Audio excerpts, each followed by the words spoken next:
If you don't mind just telling us your first name, Taylor. and if you could just start by telling us a little bit about your childhood. Um, I don't have the best memory, but I had a great childhood. I remember I got held back in kindergarten because I had a learning disability. I was, well, not learning, but memory. So I would learn something, but then learn fine, but then the next day I wouldn't remember it. But I mean, I had a great childhood. I had fun. Used to pretend to be a cat on the playground. um, and Where'd you grow yeah, up? no complaints. Savannah, Georgia. Do you remember what your dreams were as a child? Yeah, I always said that I wanted to be a vet and I wanted to go to Yale. Nice. Yeah. Do you mind just telling us a little bit about your relationship with your dad and how that relationship generally felt? Yeah. Wow, I can feel the tears coming, but I love him. I mean, growing up, just felt safe with him. We used to go on night walks, and he would always say, "The darkness is your friend." What was the last part of the question? How was your relationship with him, and then how did it feel in general? It was good. He put in a lot of effort to see us. Even though he worked a lot, he was a great dad. And how did it feel? It felt great. He crushed it. What about your mom? How was that like, and how did that feel? Love my mom. She is a very strong woman. She is very smart. She would work for the FBI if she wasn't a mom. And yeah. But that being said, she was kind of the one who would catch you, and she didn't take any bullshit. So, it was no beating around the bush. If you did something wrong, then you knew it. And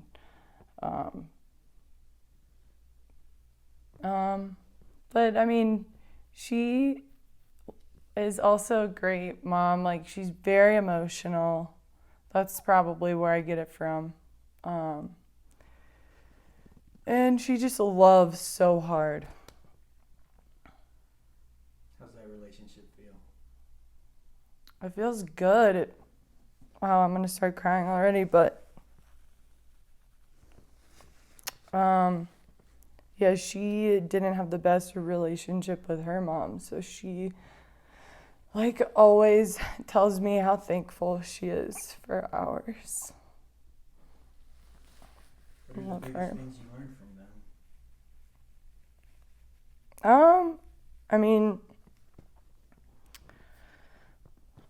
let's see, learned probably about love and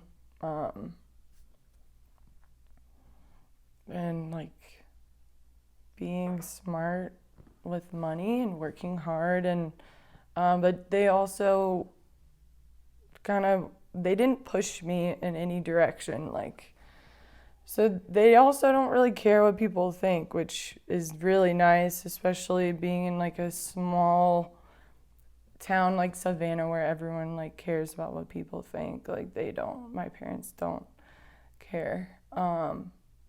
So that's been really good, and just they want me to be happy, and that's the bottom line. They didn't have big dreams for my life. They were we're happy if you're happy. You do what you want to do. Awesome. Can you tell us about your first love and how that felt? And it's whatever you associate with your first love. It can be a person, it can be a thing, it can be a hobby, it can be whatever. You would be like, man, what? My first love, probably animals. Yeah, I was like obsessed with people's pets. Like when I was a kid, they would come home from like wherever and I'd be in people's driveway just petting their dog or cat. So yeah, but I think I got my cat, oh man, how old was I? Maybe when I was like 5. And it was actually like, I don't know, side story if you want to hear it. Yeah. But there was like this cat that I don't even remember this. Like this was told from my mom. So yeah, it was maybe 5. And apparently I met this cat that was gray and had blue eyes. And that's what I wanted for Christmas. But I was very specific about it. I was like, I want a kitten, but it has to be gray with blue eyes. And they apparently were freaking out. They couldn't even find kittens, period. Especially one that specific. And so it was Christmas Eve, and they found, like, one of my mom's friends was like, my hairdresser has one kitten left. I don't know what it looks like, but, you know, this is your only chance kind of thing. And so they went and got it, and it was a gray kitten with blue eyes. I'm sure I would have been happy with anything. I hope I wasn't that big of a brat like back in the day, but yeah, I mean, that was God. I think it had to be. What about your first loss or heartbreak, and it's whatever you associate with that and how that felt? Yeah.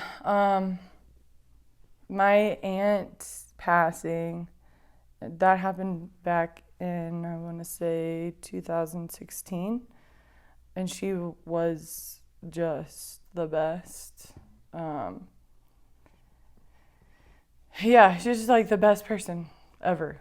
Just so full of love and so awesome. Always like showering people with love and compliments.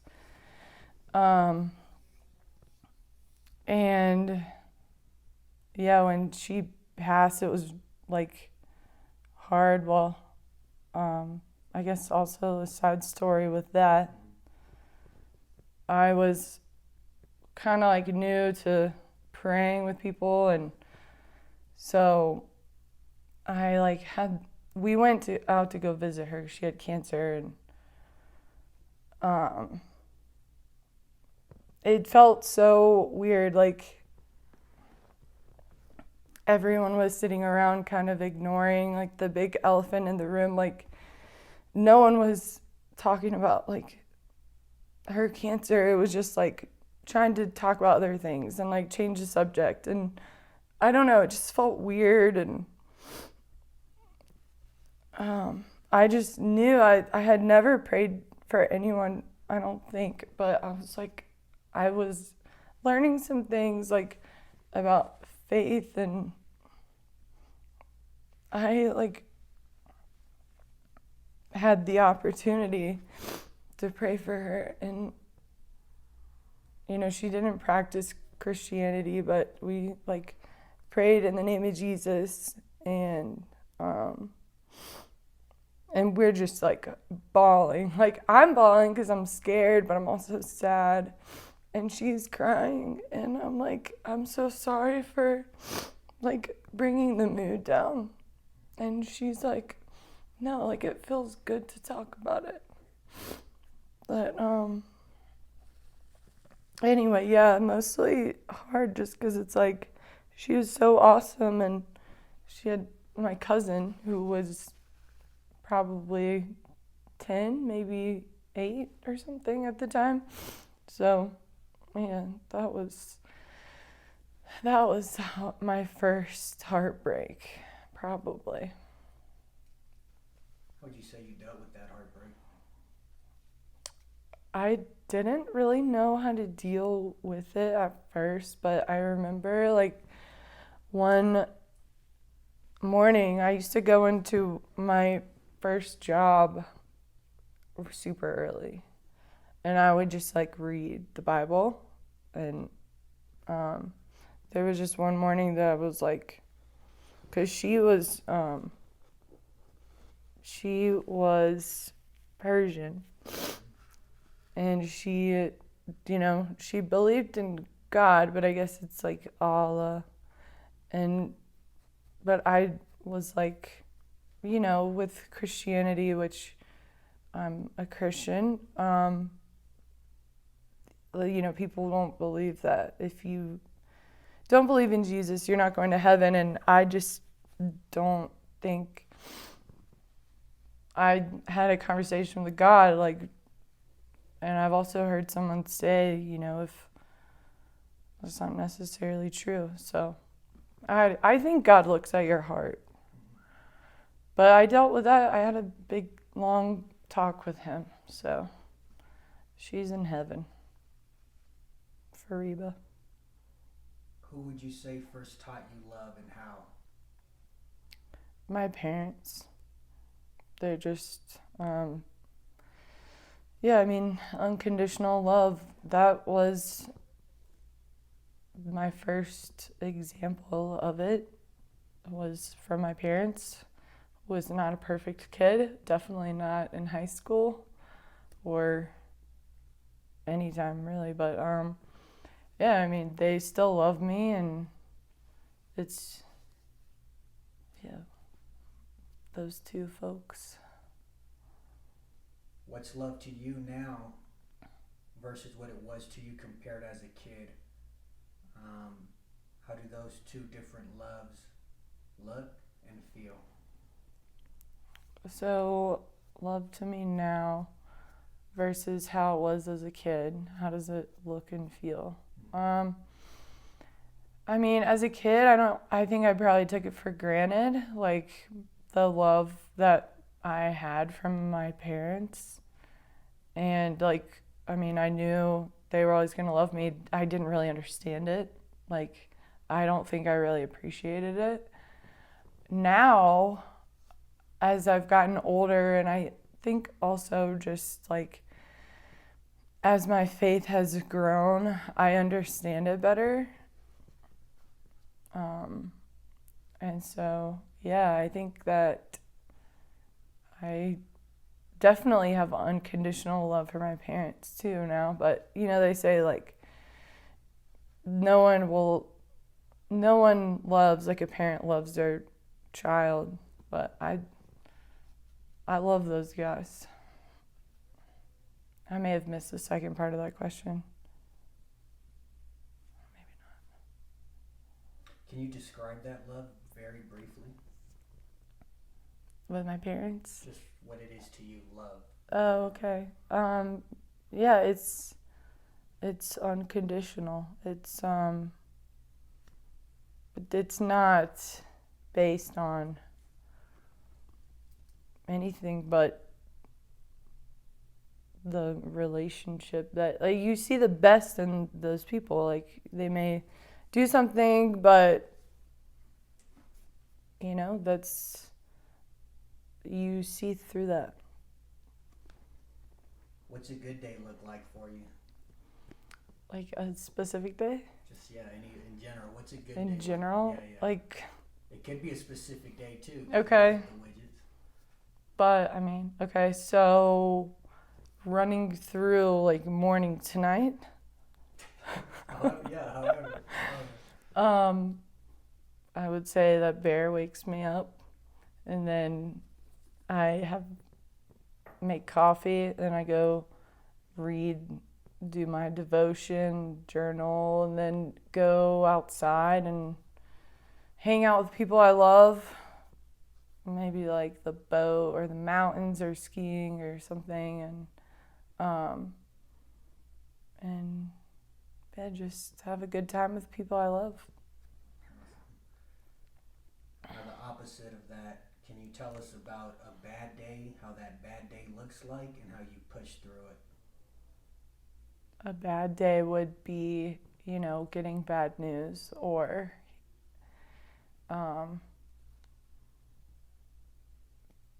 something along those lines. Something bad happens. So, I mean, definitely you just gotta pray. And, like, for me, if it's bad news, then pray with that person wherever your heart tells you. What about like a bad day for me is if I wake up and it's just little things are going wrong, or my thought process is out of control, or like a real personalized bad day for you, like Oh, okay. even in a mental way possibly. Yeah, I think I had a bad day like a couple weeks ago. I don't remember what happened. And then I realized, I mean, it wasn't anything that bad, I don't think, but it was just a long day, and like I just started working again, so I've been tired a lot.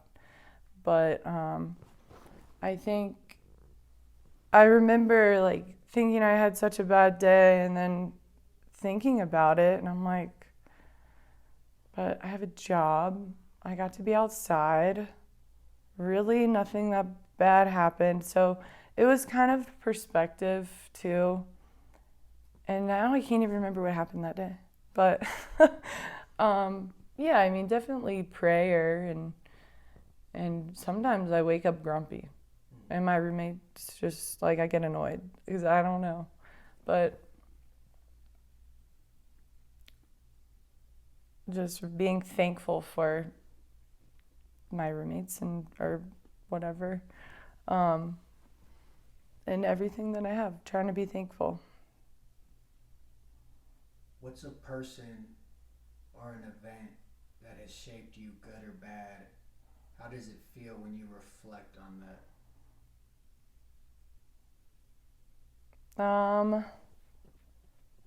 Let's see. So, I feel like there's been like two big situations in my life. But I would say probably when my dad got cancer and had to go through chemo. Like he worked so hard. I mean, um, he never gave up. He actually worked more during chemo than normal. And just seeing that, and like, I mean, we didn't pray as a family. Actually, no. I think I'm gonna change my answer. Okay, so can you ask the question again? What's a person or an event that shaped you, good or bad? How does it feel when you reflect on that? I think that my answer probably actually will be like my relationship with my ex. And there was good and bad, because the bad was like it was a toxic relationship, and I wasn't happy. I didn't realize it at the time, but I learned so much through that. Like, his family literally was a game changer in my faith. I didn't know, that your prayers, like at the dinner table, could change each night. So it wasn't, yeah, like just kind of next level belief that I didn't even know that we could access. What's inspired you? It's inspired me. I think like in a art world, like nature is definitely inspiring. Watching a sunrise or sunset, and then just people in my life and situations and them overcoming things is also very inspiring. What's been a humbling experience for you, and if you can describe how that experience felt? Humbling experience would be when I moved out here and I couldn't find a job for months. And so I was dog walking and babysitting and working at the front desk of Massage Envy. And just kind of felt like low. I remember talking to my mom, like she called me and I was in the parking lot of Massage Envy and she was saying how like maybe you should go back to school or maybe you should reconsider your career in wildlife biology. And I didn't disagree. But I do remember sitting in it. Yeah, I didn't like that job, but I remember sitting.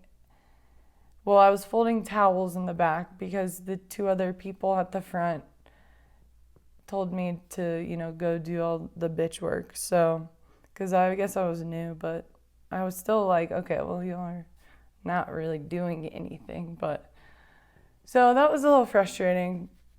And so I guess I was a little frustrated and I was folding towels and I'm just like, just work hard. And like, I just felt God like speak to me and was like, just keep doing what you're doing, work hard, something really good is coming.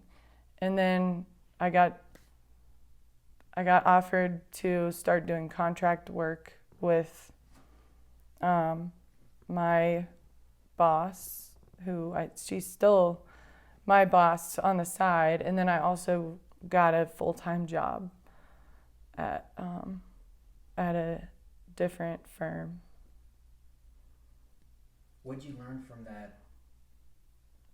Just from that general experience of working at a place that you absolutely hate, and what did that teach you? I learned to just trust and know that something better is coming and not give up. And it just taught me to trust God. So for the next question, if you can go in your mind and think this life event can be mental, physical, or spiritual, can you tell me about a time in your life that you can relate with the word war?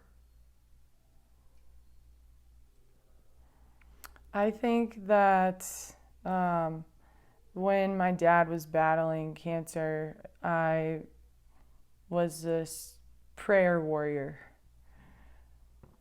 I would like send him texts every day. And I mean, like I said, we weren't a spiritual family. We grew up Methodist, but Sunday was, where we put God in that box, We went to church on Sunday. But it, we went hard during that time. As far as? Like when he was going through chemo. You went hard as far as? Just praying. Like I was scared at first to pray with my parents even, but when it comes down to life or death, didn't want to have any regrets.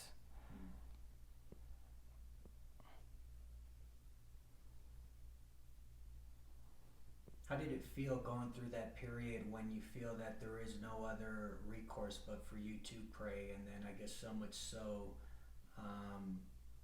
that you've prayed like you've never prayed before? So how did that whole situation, like, what was that like being in that situation? Yeah, like, so with your dad going through chemo, and then you said, then you started praying because you felt you didn't want to have any regrets, right? So to leave it all on the table, right? Mm-hmm. Why not pray? Um, how did that time feel? Um, it was like I remember hearing he didn't want to tell anyone. Like he didn't even want to tell. He just wanted to tell my mom. And so when he called and like he was just kind of making light of it, like, oh, it's it is what it is, and those kind of things. It was scary. It was very scary. Um, but it also felt it was just like an emotional roller coaster because I mean it it was supernatural. He didn't want to tell anyone. We told my mom was like, no. Well, so actually it was Thanksgiving um or something, and he had been having like pains in his side and couldn't sleep. And he's a doctor, and I feel like most doctors and even people who've grown up around that are like, oh, rub some dirt in it, it's fine. Um, so he was like, oh, maybe I'll get it checked out next week. I have a busy week this week. But my mom was like, no, you are going tomorrow.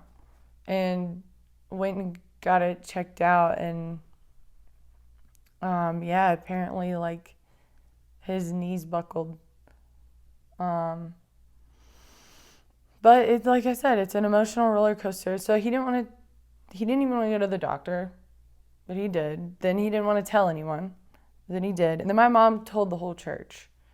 And literally everyone, I mean, they were going to find out because chemo, like, you lose your hair. But it was supernatural. We had so many people praying, and it was 100%. It was God. So, I mean, you have unbelief that like healing can happen, but like for me, or I guess I did, but I just kept trucking with the belief. God, thank you for healing him. Thank you for getting rid of this cancer. Like trying to like manifest it almost. How did it feel when? So I'm assuming, did his cancer go into remission or completely go away, or what? Yeah, How was that? How was that? it was great. Um, yeah, it was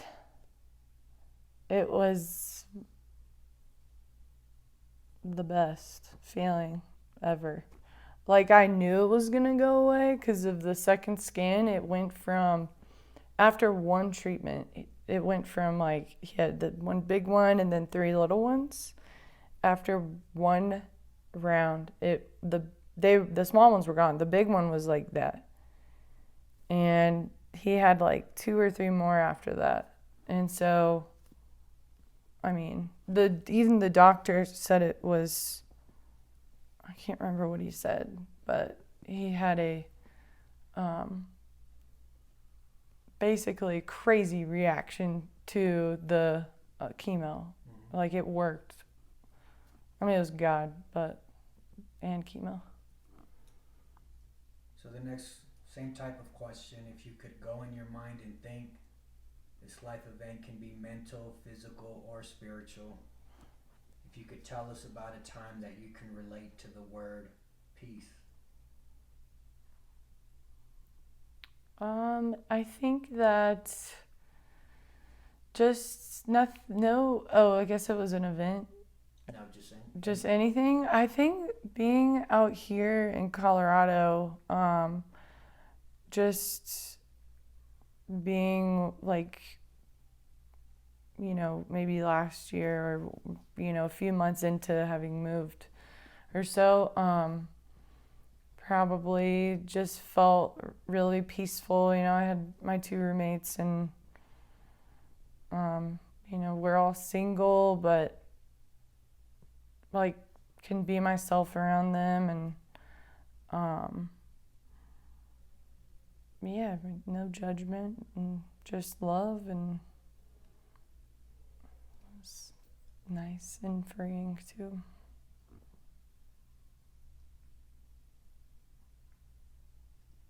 Could you tell us about a truly difficult time in your life, how it felt, and how you got through it? Okay.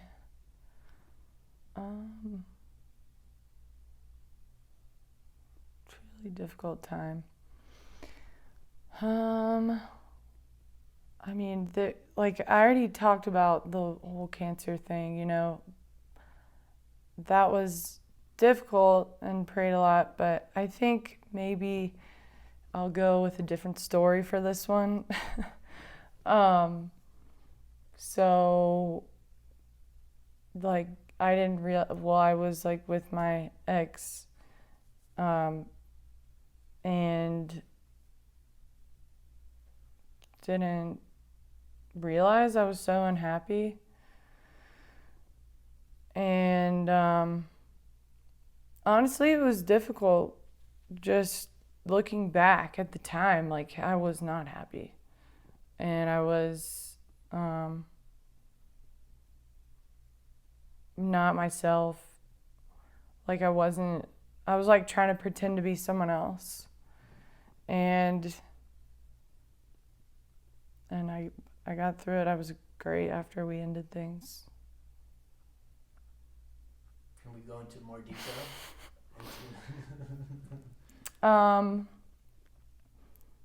Of what was toxic? What was so hard about it? If you weren't unhappy in it, when did you really find out, like, damn, I'm unhappy? Okay, wait. One question at a time, because I'll forget. So... What was so toxic about it? It was toxic because, I mean, I felt like I was being gaslighted, and... How was it gaslight? For example? Like, for example, if something didn't go his way, somehow it would be my fault. Or, like, if I had something, like, came to him and was like, yeah, this is a thing, I don't know, I didn't like this or that, then it turned into, well, you did that 2 years ago. Or you did this 2 years ago. And I'm like, how are we talking about me now? So that was very hard to communicate like that. There was no communicating. But so then the other question was, that was how did it feel when he's blaming, he's oh, messing up and he's I would be you. so pissed. I'm like, well, no, I would actually, I'm very easy to, like, if you say you're sorry, done. You're good. We're good. If I would say I was sorry for something, it would be like, it would drag on for days. And I'm like, what do you want? I already said I was sorry. I said I was sorry 20 times. What more do you need? Yeah, it's kind of funny, honestly, talking about it. Yeah, memories. When did that get to be too much? When did the whole gaslighting and all of that, when did that, like, turn where you were like, I'm over it, you know what I mean? Yeah, well, that was when my grandma passed, and I went to go pick up him and my dog. He's there, my dog, and well, she hadn't passed yet, but I had just been in North Carolina visiting her in the hospital, and so I went to go pick up him and Bear, and then he's like, well, like, we're having people over, so just come out on the dock. And I'm like, I'm not trying to do that right now, but you can stay. I'm just not going, but I'll pick up Bear. And so I did. And then he was mad about that, which I was just like, I'm at a loss here. Like, my grandma's dying, and now you're mad at me for not wanting to go to your party or whatever it was. And so then finally, like, I go over there. I'm telling the long story. Okay. I go over there because I call him and I was like, well, she passed. So can we just be friends tonight? And he's like, yeah, only if you come pick me up. I'm like, okay, I've only been driving from Asheville, but okay, I'll go get you. So I get in the car and I am sitting in the car waiting for him for like at least 5 minutes. And I can like see him through the window and I know that he knows I'm there. And so I'm just waiting. I wasn't going to get out of the car. And so he gets in the car and he goes, I know what it is. And I'm like, what? And he's like, you don't like my parents. And I'm like, okay, wait, what? Are we talking about right now? No, like, oh, I'm sorry, your grandma just died. But it wasn't even about that. Like, it was a principle. It wasn't like I wanted to make someone be there for me. I just was like, you should know to do that. But so anyway, I was like, well, we can fight about that some other time. Can we just ignore that fight right now, like tonight, so that we can just be like best friends tonight? Because I need my friend. And he brought it up again in the car at the end of the driveway. And so I was like, you can just get out.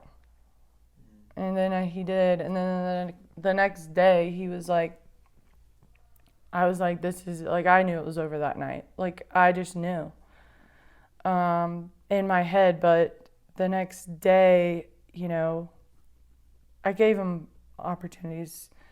So the next day, he came over to, like, apologize. And I was like, I think that we need therapy. And he was like, I don't need it, but you need it. So I was like, well, that helps me a lot. So that was kind of when I knew that was the end.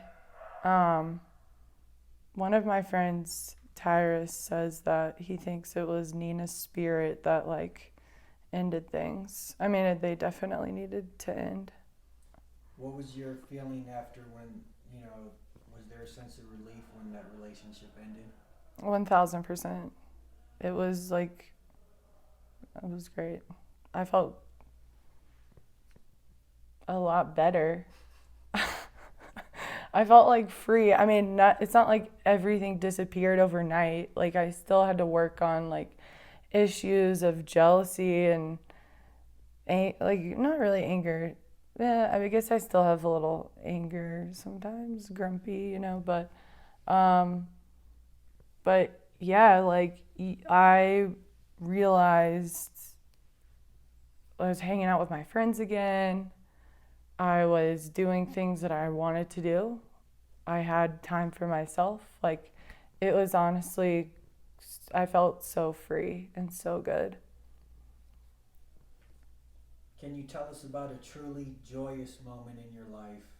How that felt? Yeah, that was when we found out. Another long story for this one if you want it. Yeah. There was a night, so these situations overlapped a little bit of like my engagement, my breakup, and my dad getting cancer. So my dad beat cancer in December of 2017, and I ended my engagement in July of 2018. So anyway, this was like I was engaged, I think. Yeah. I think so. So we were supposed to go to dinner for my ex's mom's 60th birthday and like had planned it was like a really nice dinner. And that was the night though, like I think I had started getting ready to go to that dinner when I got a call that was like, the scans came back clear, like no cancer, let's freaking go, you know? And so I remember I was like, oh, like, what do I do? Because my family was going to Mexican to celebrate, and I had this like fancy planned 60th birthday for, my fiance's mom, which I asked one of my friends at the time, I was like, what do I do? And she's like, I mean, that's a big deal. You should probably go to that dinner. And I'm like getting ready for it, and I'm like, my heart's not in it. I can't go. And I went to the Mexican dinner, and yeah, but that was the most joyful moment of my life.